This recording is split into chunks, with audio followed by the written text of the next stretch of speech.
അമ്മയ്ക്കൊക്കെ 1ാം ക്ലാസ്സിലൊക്കെ സ്ലേറ്റിൽ എഴുതി കൊണ്ടുപോകണ്ട. 1ാം ക്ലാസ്സിൽ സ്ലേറ്റാ? ആ സ്ലേറ്റ്, അതില് മറ്റേ പെൻസിൽ ഡാഡി ഇത് വാങ്ങിയേക്കും, സ്ലേറ്റ് പെൻസിൽ ഒരു പെട്ടിയൊക്കെ വാങ്ങി വെക്കും. അമ്മ ഇന്ന് പൊട്ടിച്ചിട്ടൊക്കെയാണ് തരിക, മുഴുവനായിട്ടൊന്നും തരൂല, ചിലപ്പോന്നും ഒന്നും ഉണ്ടാവുക.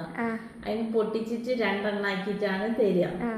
അപ്പം ചില കുട്ടികളുടെ കയ്യിൽ എന്തുണ്ടാവും, മറ്റേ ചായ പെൻസില്, ഓറഞ്ച് കളറുള്ള ചായ പെൻസില്, ചോക്ക് പോലെ എഴുതുന്ന അങ്ങനത്തെ ചായ പെൻസിൽ ഉണ്ടാവും. അപ്പം അത് കിട്ടാൻ വേണ്ടിയിട്ട് അമ്മ എന്ത് ചെയ്യും വെച്ചാല് കുട്ടികളുടെ അടുത്ത് പൊട്ടാത്ത ആരും കാണാണ്ട് വീട്ടിൽ നിന്ന് 2 പെൻസിൽ എടുത്തോണ്ടോ പൊട്ടാത്ത കൊടുത്തിട്ട് ഇത്ര പോന്നത്തെയൊക്കെ ചായ പെൻസിൽ വയ്ക്കുമ്പോ പകരം കിട്ടുക 2 ഇത്ര പോന്നത്തെ കൊടുത്തിട്ട്. Water system? Water system. പക്ഷെ അതിന് ഭയങ്കര, അത് എല്ലാരും അടുത്തും ഉണ്ടാവില്ല. അപ്പൊ അതിന്ന് ഒരു കുഞ്ഞു കഷ്ണം ആ കുട്ടി കൊണ്ടുവന്നതിന് ഒരു കുഞ്ഞു കഷ്ണം പൊട്ടിച്ചിട്ട് ഇത് 2 എണ്ണം കൊടുത്തിട്ടാണോ അത് കിട്ടാൻ. അങ്ങനെയൊക്കെയായിരുന്നു പണ്ട്. ഇപ്പം എന്ത് വേണമെങ്കിലൊക്കെ എന്ത് വേണമെങ്കിലും ചോദിച്ചാൽ കിട്ടൂലേ.